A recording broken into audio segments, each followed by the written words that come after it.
اعوذ باللہ من الشیطان الرجیم بسم اللہ الرحمن الرحیم الحمدللہ رب العالمین الصلاۃ والسلام علی سید الانبیاء والمرسلین سیدنا و نبینا و شفیع ذنوبنا و طبیب قلوبنا الذی من کان نبیا و آدم بین الماء و الطین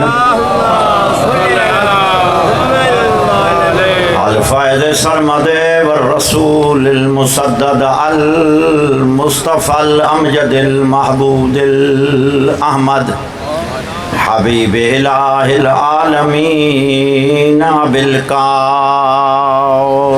محمد وآل بیتہ الطیبین الطاہرین المعصومین الذین اذهب اللہ عنہم الرجس وطہرہم تطہیرا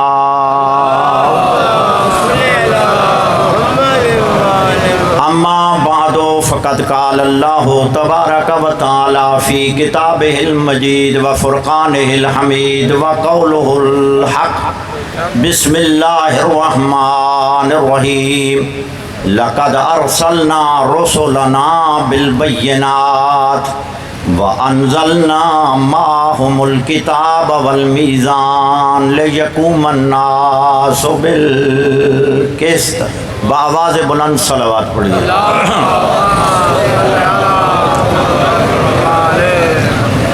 میرے واجب الاحترام بزرگوں دوستو، ماشاءاللہ آپ کل سے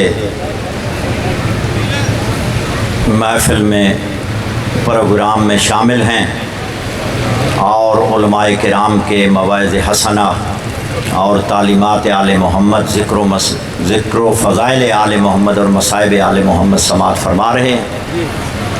بآواز بلند صلوات پڑھیے۔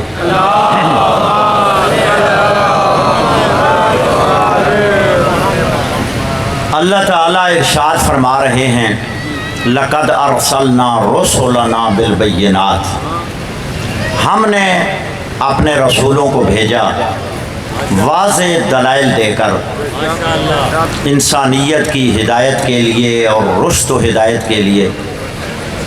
وَأَنزَلْنَا مَعَهُمُ الْكِتَابَ وَالْمِيزَانَ، اور واضح دلائل دینے کے بعد ہم نے ان کے ساتھ کتاب کو نازل کیا اور میزان کو نازل کیا لِيَقُومَ النَّاسُ بِالْقِسْطِ، تاکہ وہ لوگوں میں تاکہ لوگ عادلانہ نظام قائم کر سکیں۔ اللہ تعالیٰ نے جو انبیاء اور رسولوں کا سلسلہ جاری کیا ہے وہ صرف انسانیت کی فلاح و بہبود کے لیے اللہ نے رسول اور انبیاء بھیجے تاکہ وہ انسانوں کو ہدایت کریں اور ان کو گمراہی سے بچائیں۔ لیکن اللہ نے جو اپنے انبیاء اور رسول بھیجے یا ان کے نمائندے ہادیان برحق کو بھیجا، خالی نہیں بھیجا بلکہ مسلح کر کے بھیجا ہے۔ میری باتوں کی سمجھ آ رہی ہے سب حضرات کو؟ یعنی واضح دلائل کے ساتھ بھیجا ہے تاکہ کوئی بندہ اعتراض کرے، کوئی بندہ ان پر سوال کرے، ان کا سوال ختم نہ ہو اور میرے رسولوں، نبیوں اور اماموں کا جواب فوراً ان کے جواب میں آ جائے۔ تو اللہ نے واضح دلائل یعنی معجزات دے کر ان کو بھیجا ہے تاکہ وہ اللہ کی توحید، اللہ کی ربوبیت اور اللہ کی توحید کا تعارف کرا سکیں، اور اس کے بعد صرف دلائل و براہین کے ساتھ نہیں بھیجا، بلکہ وَأَنزَلْنَا مَعَهُمُ الْكِتَابَ، بلکہ ساتھ ان کے کتاب کو بھی نازل کیا ہے، کتاب کو بھی نازل کیا ہے۔ اب یہ کتاب سے کیا مراد ہے؟ بعض ایسے نبی گزرے کہ جن پر کتاب نازل نہیں ہوئی، جن پر صحیفے نازل نہیں ہوئے، وہ صرف وہی آتی تھی اور وہی کے ذریعے وہ آگے اللہ کا پیغام پہنچاتے تھے اور وہ تبلیغ کرتے تھے، لیکن کتاب ان پر نازل نہیں ہوئی۔ یہ جو اللہ نے فرمایا وَأَنزَلْنَا مَعَهُمُ الْكِتَابَ، تو یہ کتاب سے مراد کیا ہے؟ یہاں کتاب سے مراد مفسرین اور محدثین اور محقق علماء نے جو لکھا ہے وہ یہ تعریف کیا ہے کہ یہاں کتاب سے مراد امر بالمعروف اور نہی عن المنکر ہے، یعنی اچھائیوں کا حکم دینا اور برائیوں سے روکنا، کتاب سے یہ مراد ہے۔ اور آگے کیا فرمایا؟ والمیزان، اور میزان کو بھی نازل کیا۔ یہاں میزان سے کیا مراد ہے؟ میزان سے مراد یہ ہے کہ تاکہ میرے رسول اور انبیاء حق اور باطل میں فیصلہ کر سکے، یعنی ما بہل امتیاز، میرے یہ ہادیان برحق انبیاء اور رسول ہیں کہ جو ان میرے ہادیان برحق کی اتباع کرے گا، ان کی پیروی کرے گا، وہ حق کی پیروی کرے گا، وہ راہ مستقیم پر ہوگا، اور جو ان کے مد مقابل راستہ اختیار کرے گا وہ کیا ہے؟ وہ باطل کا راستہ ہوگا۔ لہذا اصل میزان جو دیا ہے وہ میزان ہے حق اور باطل کے درمیان تمیز کرنا، اور ان کے درمیان تمیز کرنے والے میرے نبی اور رسول ہیں۔ اور اللہ نے کیوں بھیجا؟ تاکہ لوگ معاشرے میں، دنیا میں عادلانہ نظام نافذ کر سکیں۔ میری باتوں کی سمجھ آ رہی ہے سب حضرات کو؟ قرآن وہ کتاب ہے جو در سے انقلاب ہے، قرآن وہ کتاب ہے، قرآن وہ کتاب ہے جو اسوہ رسول ہے ہمارا، جو اسوہ رسول ہے، لیکن طرز زندگی نعرہ حیدری۔ لیکن بہت سے انبیاء کرام آئے، ہادیان برحق آئے، رسول آئے، لیکن عادلانہ نظام نافذ نہیں کر سکے۔ دنیا میں عادلانہ معاشرہ کوئی نبی تشکیل نہ پا سکا، حالانکہ وہ کوشش کرتے رہے، رہنمائی کرتے رہے، اور انہوں نے اللہ کا پیغام پوری طرح پہنچایا، لیکن پوری دنیا میں عادلانہ نظام کا نفاذ نہ کر سکے۔ لیکن یہ اعزاز ہمارے نبی امام الانبیاء کو حاصل ہے کہ ان کے خلیفہ بلا خلیفہ برحق حضرت امام مہدی علیہ السلام جب دنیا میں آئیں گے تو دنیا کو عدل و انصاف سے ایسا بھر دیں گے جیسا دنیا ظلم اور بربریت سے بھری ہوئی ہوگی۔ لیکن اللہ نے اعزاز یہ ان کو دیا ہے۔ کیوں دیا ہے؟ اس لیے دیا ہے کہ پیغمبر اسلام فرماتے ہیں کہ جتنی اذیتیں مجھے دی گئی ہیں کسی نبی کو اتنی تکلیفیں نہیں دی، اور جو تکلیفیں اہل بیت، ائمہ اہل بیت علیہ السلام اور ان سے وابستہ شیعان حیدر قرار کو دی گئی ہیں، کسی کو اتنی تکلیفیں نہیں دی۔ اور اہل بیت کے ساتھ مربوط رہنا ہی آزمائش ہے، امتحان ہے۔ علامہ ذہبی نے، میری باتوں کی سمجھ آ رہی ہے سب کو؟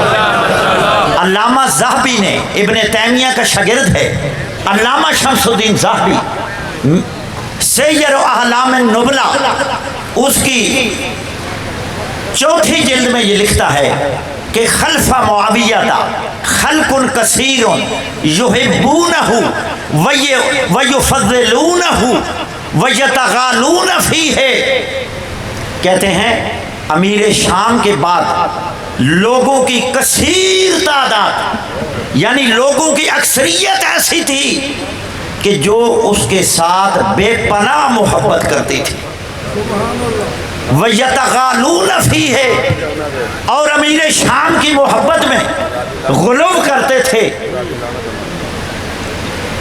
وَيُفَضِّلُونَهُ، اور اس کو ائمہ اہل بیت علیہ السلام بالخصوص مولا کائنات سے افضل قرار دیتے تھے۔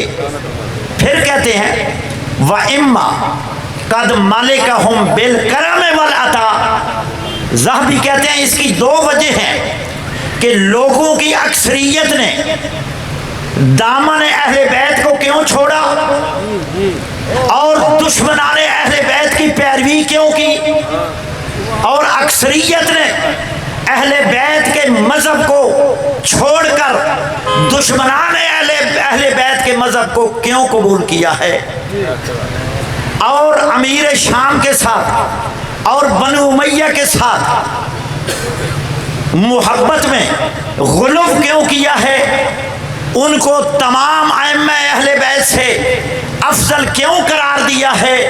علامہ ذہبی لکھتے ہیں کہ اس کی 2 وجوہات تھی۔ وَإِمَّا قَدْ مَلِكَهُمْ بِالْكَرَمِ وَالْعَطَاءِ، پہلی وجہ یہ تھی کہ ان لوگوں کے ساتھ نرمی کا سلوک کیا جاتا تھا، نرمی کا برتاؤ کیا جاتا تھا، اور پھر ان لوگوں کو خریدا جاتا تھا مال کے ذریعے سے، دولت کے ذریعے سے، ان کے ایمان کو خریدا جاتا تھا۔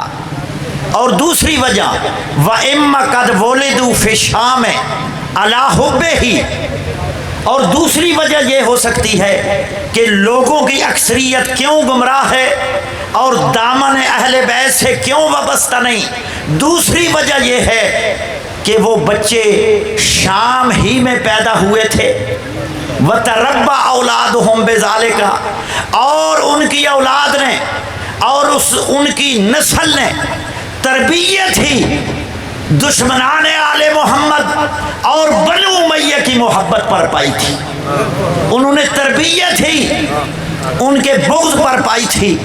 پھر آگے وجہ لکھتے ہیں کہ اس میں کون سے لوگ مبتلا ہوئے ہیں، میری باتیں سمجھ رہے ہیں سب حضرات،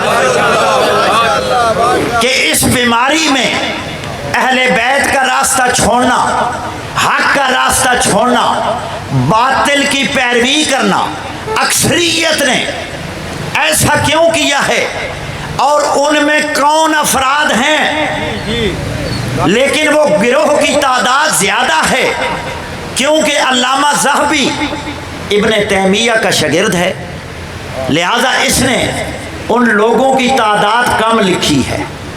لکھتا ہے وفیہم یسیر من الصحابہ، وفیہم جماعت یسیر من الصحابہ، جماعت یسیر من الصحابہ، ان میں ایک تعداد صحابہ کرام کی ہے۔ ناراض تو نہیں ہو رہے مجھ سے؟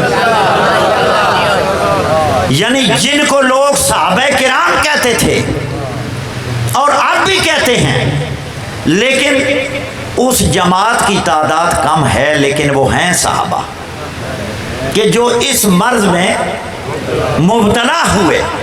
جماعت یسیرت من الصحابہ، صحابہ کرام میں سے بھی ایک جماعت تھی کہ جس کے دل میں اہل بیت کا بغض تھا۔ وعدد کثیر من التابعین والفضلاء وقد حاربوا معه اہل العراق ونشأوا علی النصب، کہتے ہیں لیکن کثیر تعداد لوگوں کی، اکثریت تابعین کی تھی۔ پتہ ہے آپ کو تابعین کسے کہتے ہیں؟ جو صحابہ کرام کی زیارت کرے، جو صحابہ سے دین لے اور بالمشافہ صحابی کو دیکھے، اس کو کیا کہتے ہیں؟ تابعی۔ یعنی بغض اہل بیت اور اہل بیت کا راستہ چھوڑنے والا گروہ جو اکثریت میں تھا، علامہ ذہبی کہتے ہیں کہ وہ تابعین تھے۔ صحابہ کرام کی کم تعداد تھی، لیکن تابعین، علماء، فضلاء، ان کی تعداد زیادہ تھی۔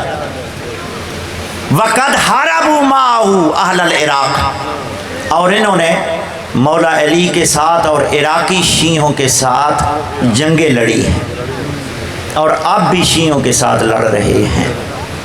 میری باتیں سمجھ رہے ہیں سب حضرات؟ یہ علامہ ذہبی کی عبارت ہے، اور آگے علامہ ذہبی کہتے ہیں کہ یہ دو جماعتیں یہ اہل بیت سے منحرف کیوں ہوئیں؟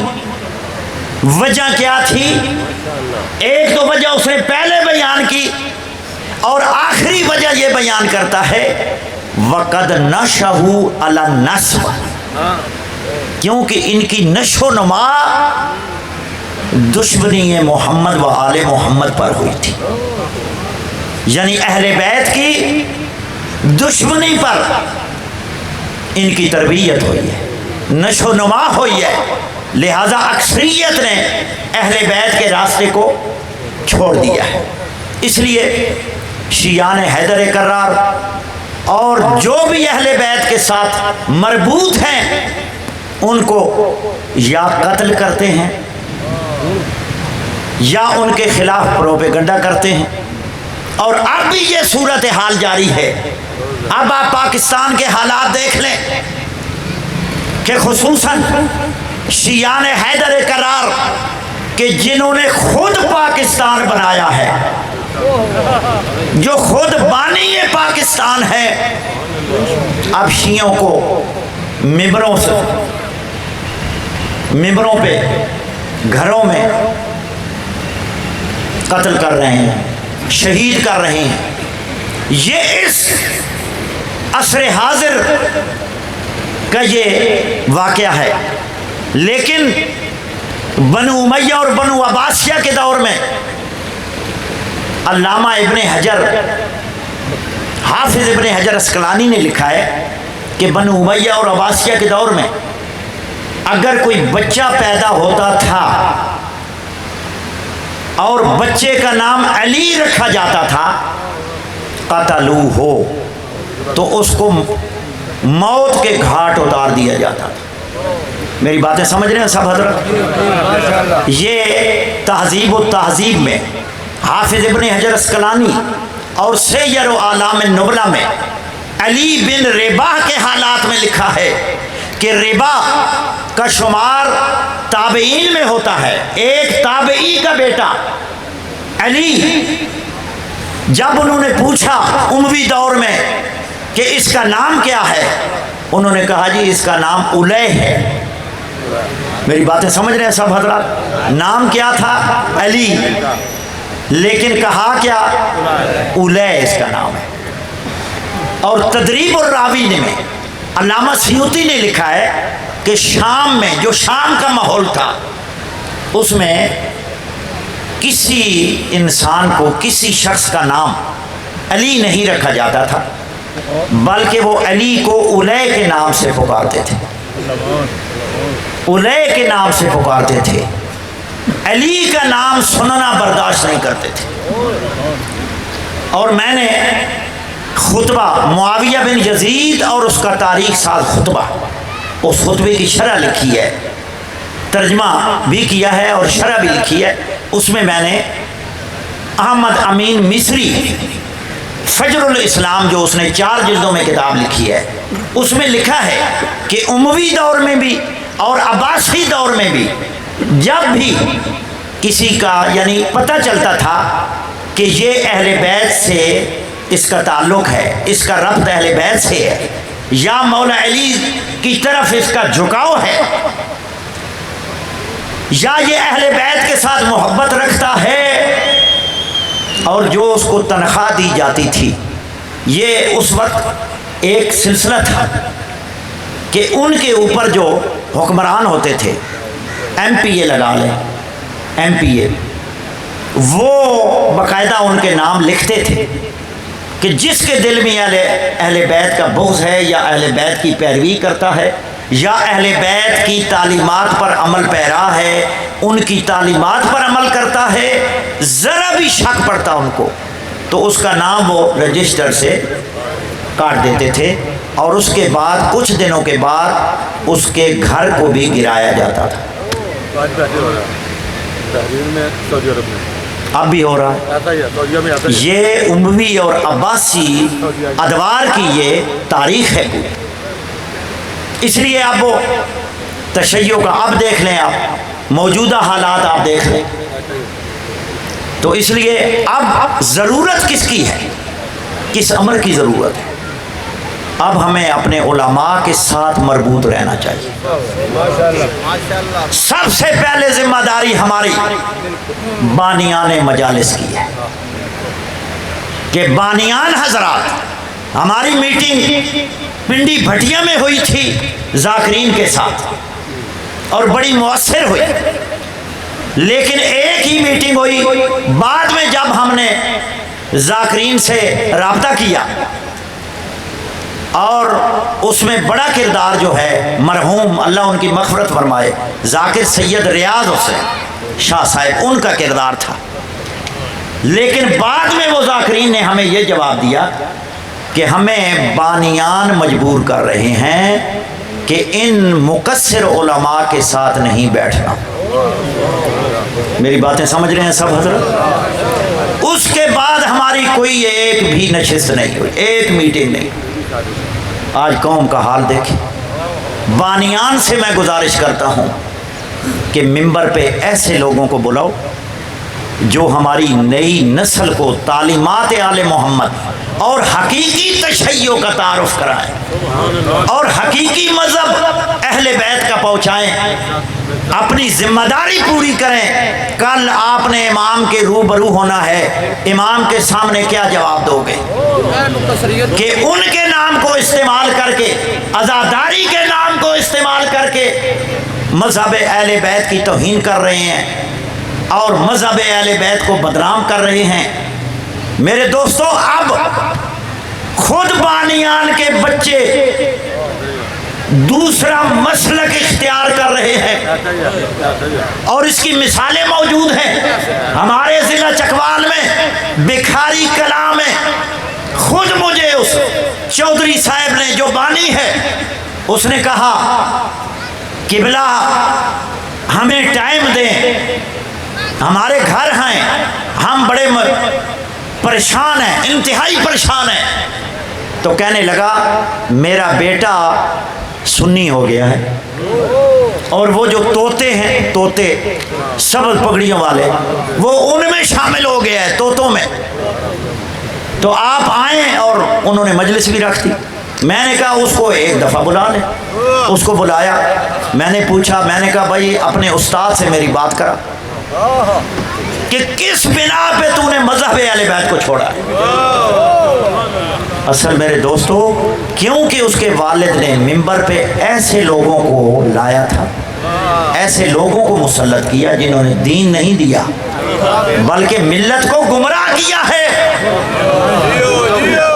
مسائل بھی غلط، فضائل بھی غلط، اور جو اہل بیت پر ہمارے ممبروں پر جو جھوٹ بولا گیا ہے، کسی مسلک کے نہ نعت خانوں نے ایسا جھوٹ بولا اور نہ ہی کسی عالم نے، نہ ان کے مولویوں نے بولا ہے، جنہوں نے جس طرح ہم نے اہل بیت کو ان کی تعلیمات کو مسح کر کے پیش کیا ہے۔ آپ دیکھ لیں، یوٹیوب پہ دیکھ لیں۔ اب ہم اوپن ہو چکے ہیں، پہلے ہماری مجالس مخفی تھی، پوشیدہ تھی، اب ایک بندہ بولتا ہے پوری دنیا سنتی ہے کہ یہ کیا بول رہا ہے، کیا کہہ رہا ہے۔ خدا را بانیان آج ہیں، کل وہ انہوں نے امام کے سامنے جانا ہے، اللہ کے دربار میں جانا ہے، اپنی ذمہ داریوں کو پورا کریں۔ اور اس کے بعد میں مومنین سے، سامعین سے گزارش کروں گا کہ میرے دوستو ایسے لوگوں کو سنو جو آپ کو صحیح تعلیمات اہل بیت سے آشنا کریں، ورنہ آپ کی نسل مذہب اہل بیت چھوڑ دے گی۔ اور بعض شیعہ بچے الہاد کی طرف جا رہے ہیں، ملحد ہو رہے ہیں۔ بہت بڑا تشیع کو حملوں، یعنی تشیع پر یلغار ہے حملوں کی، بیرونی حملے، دشمن کے حملے، اندرونی حملے، اور ہمارے اندرونی حملے بھی خطرناک ہیں۔ میرے دوستو ممبر پہ جو بھی شرک بکتا ہے، کفر بکتا ہے، اگر سامعین میں سے کوئی بندہ کھڑا ہو کر اس کو ٹوک دے، اس کی جرت نہیں ہوتی کہ وہ بول سکے، اور آئندہ یہ ایسی حرکت بھی نہیں کر سکیں گے، اور نہ ہی ممبر حسین پر یہ جرت کر سکیں گے کہ اگر ایک بھی شیعہ، بشرط کہ وہ شیعہ ہو اور وہ اس کو ممبر سے اتارے، آئندہ کوئی بھی جسارت نہیں کرے گا ممبر پہ ایسے خرافات بکنے کی کوشش کرے۔ تو میرے دوستو آج صورتحال انتہائی بدتر ہے تشیع کی، اندرونی یلغار ہے حملوں کی۔ کبھی ان کی تعریفیں کی جا رہی ہیں جو دشمن اہل بیت تھے، دشمن زہرا تھے، سر پہ امامہ ہے، امامہ سر پہ ہے۔ ہمارا تشیع، ہمارے تشیع کی برے صغیر کی پرانی تاریخ پڑھ لیں، برے صغیر کی تاریخ کے اوراق دیکھیں کہ ہمارے بزرگوں نے قربانیاں دی ہیں، اور جو مناظرے ہوتے تھے وہ بھی آپ کے سامنے، خاندان کے خاندان شیعہ ہو۔ آج آپ انہی کی تعریف کر کے آج نئی نسل کو گمراہ کر رہے ہیں،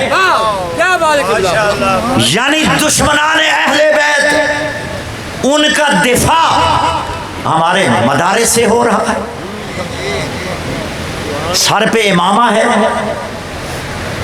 معمم روحانی لباس میں، علماء کے لباس میں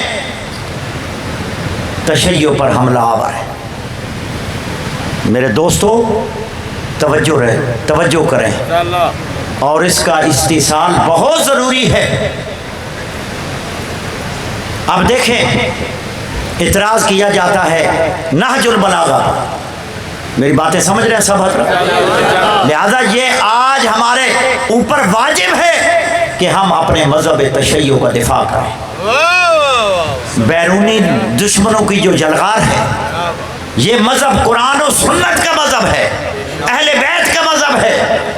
قرآن و سنت سے دشمنان اہل بیت جو بیرونی اسلام دشمن کفتوں کے اشارے سے مذہب اہل بیت پر اعتراض کر رہے ہیں، ان کے جوابات چاہیے۔ اس میں ہمارے علماء کی کمزوریاں ہیں، ہمارے علماء کی کمزوریاں ہیں۔ ہم اپنے مدارس میں ایسے طلباء تیار کریں کہ جو مذہب اہل بیت کا دفاع کر سکیں، بیرونی بھی دفاع کر سکیں اور اندرونی بھی دفاع کر سکیں۔ نعرہ تکبیر، ٹائم نہیں ہے میرا خیال ہے، یا رسول اللہ، بس یا کبھی سلامتی علماء حق کا صلوات، اللہ صلی علی محمد وعلی محمد۔ کبھی حضرت امیر مختار پر حملے ہو رہے ہیں، امیر مختار کی توہین کی جا رہی ہے، حالانکہ سنی کتب میں حضرت امیر مختار کی مذمت ہے۔ کیوں مذمت ہے؟ کہ انہوں نے دشمنان اہل بیت، قاتلان شہدائے کربلا، قاتلان حسین، قاتلان علی اکبر، قاتلان عباس کو قتل کیا۔ لیکن اموی عباسی دور میں جو محدثین نے کتابیں لکھی، سنی کتب لکھی گئی، ان میں شدید مذمت ہے اس کو۔ کبھی اس کو کہا گیا کہ اس نے نبوت کا دعویٰ کیا، کبھی کہا گیا فلاں گروہ کا ہے، کبھی کہا گیا کہ وہ منکر امامت ہے۔ لیکن آج میرے دوستو شیعوں کے ممبروں سے حضرت امیر مختار کی توہین کی جا رہی ہے، مذمت کی جا رہی ہے۔ حضرت امیر مختار کے بارے میں جتنی مذمت کی روایات ہیں سب کی سب ضعیف من گھڑت ہے۔ دو روایات جو ان کی تاریخ میں ہے، صحیح و سند روایات، اور معصوم نے فرمایا ان دو روایات کو، ان دو احادیث کو جو ائمہ اہل بیت علیہ السلام سے مروی ہیں، ایت اللہ خوئی افقہ الناس، جو فن رجال اور اصول حدیث کے ماہر، ایت اللہ خوئی نے موجم رجال الحدیث کی جلد نمبر 19 میں حضرت امیر مختار رضی اللہ تعالی عنہ کی تاریخ میں جو حدیث ہیں ان کی توثیق کی ہے کہ ان کے تمام یعنی ان کے راوی ثقہ اور قابل وثوق ہیں، اور جو مذمت کی روایات ہیں وہ سب کی سب ضعیف اور درجہ اعتبار سے ساکت ہے۔ معصوم نے کیا فرمایا امیر مختار کے بارے میں؟ لا تسب المختار، مختار کو برا بھلا نہ کہنا، مختار کو برا بھلا نہ کہنا، فَإِنَّهُ قَاتَلَ قَاتَلَتَنَا۔ آپ کو پتہ نہیں مختار وہ ہے کہ جس نے ہمارے قاتلوں کو واصل جہنم کیا،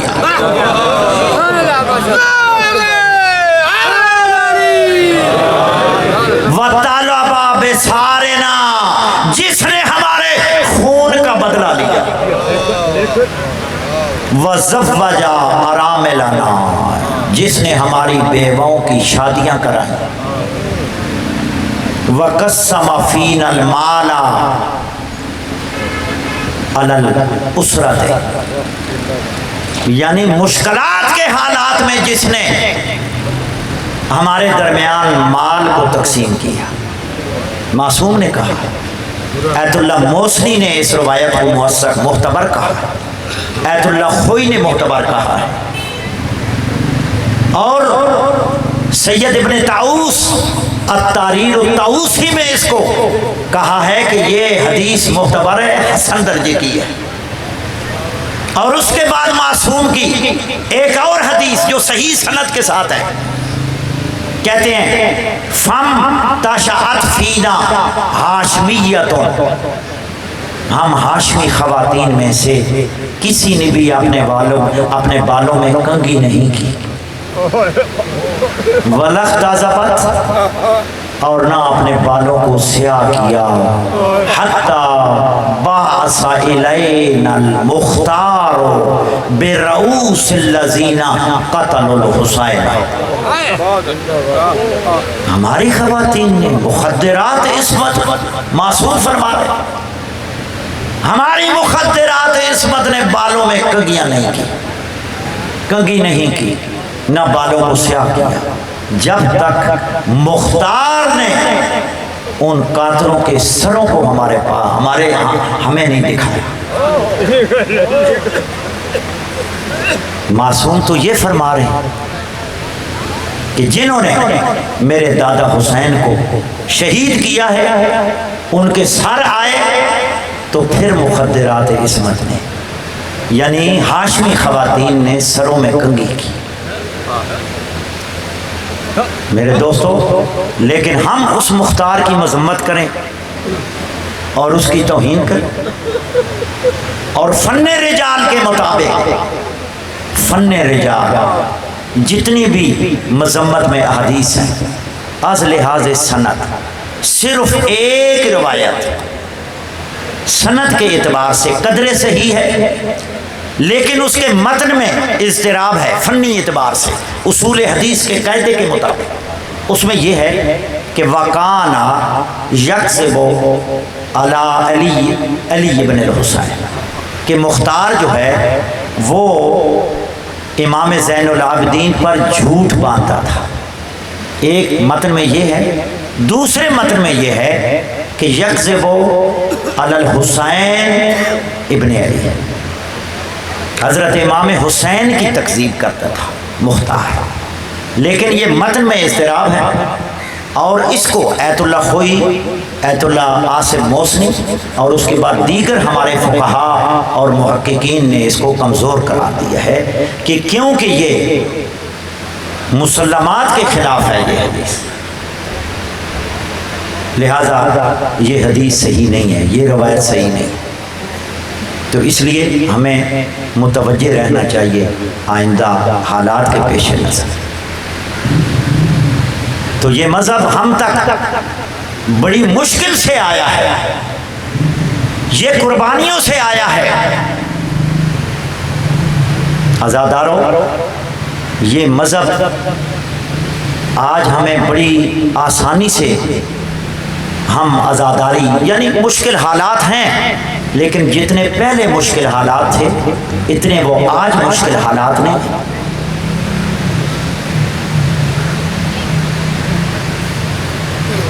بہت قربانیوں سے ہم تک مذہب پہنچا ہے۔ کربلا میں عاشورہ کے دن ایت اللہ محسن طباطبائی قدس سرہ کے شہید بیٹے سید محمد باقر اعلی اللہ مقامہ فی فرادیس الجنان عاشورہ کے دن جب شہادت امام حسین پڑھتے تھے کربلا میں، اور جب وہ امام حسین کی لاش کی لوٹی کہ امام کی قمیص کس نے اتاری، انگلیاں کس نے کاٹی، آزار بند کس نے اتارا، جب یہ پڑھتے تھے وہ پڑھتے پڑھتے ممبر سے گر پڑتے تھے اور بے ہوش ہو جاتے تھے، بے ہوش ہو جاتے تھے۔ ہر سال جب بھی محرم آتا تھا تو وہ اسی طرح ان کی کیفیت ہوتی تھی۔ عزاداروں، جعفر شوستری رحمت اللہ علیہ، ان سے پہلے جعفر شوستری رحمت اللہ علیہ جب عاشورہ یعنی مومنین کربلا معلیٰ میں ہوتے تھے تو عاشورہ کے دن وہ شہادت امام حسین پڑھتے تھے۔ ایک دن انہوں نے سوچا کہ میں ہر روز شہادت امام حسین پڑھتا ہوں جب بھی محرم آتا ہے، تو اس دفعہ میں امام حسین کی شہادت کے سلسلے میں کون سا مسائل پڑھوں۔ عزاداروں، علامہ شوستری جب رات کو سوئے تو بڑے متقی عالم تھے، خواب میں سیدہ فاطمہ زہرا آئی، کہتی ہیں اجرکم اللہ، سوائے غم حسین کے عزاداروں کسی غم میں آپ نہ رو۔ عزاداروں، سیدہ فاطمہ زہرا کہتی ہیں اے شیخ، تو ہر سال میرے بیٹے کی مقتل پڑھتا ہے، میرے بیٹے کی شہادت پڑھتا ہے، لیکن آج تو نے میرے بیٹے کا الوداع پڑھنا ہے، میرے حسین کا الوداع پڑھنا ہے۔ عزاداروں، علامہ شوستری نے رحمت اللہ علیہ نے امام حسین کا الوداع حرم میں حسین میں پڑھا کہ امام زین العابدین علیہ السلام فرماتے ہیں کہ میرے بابا حسین 3 دفعہ الوداع کے لیے خیام میں آئے، اجرکم اللہ، 3 دفعہ آئے۔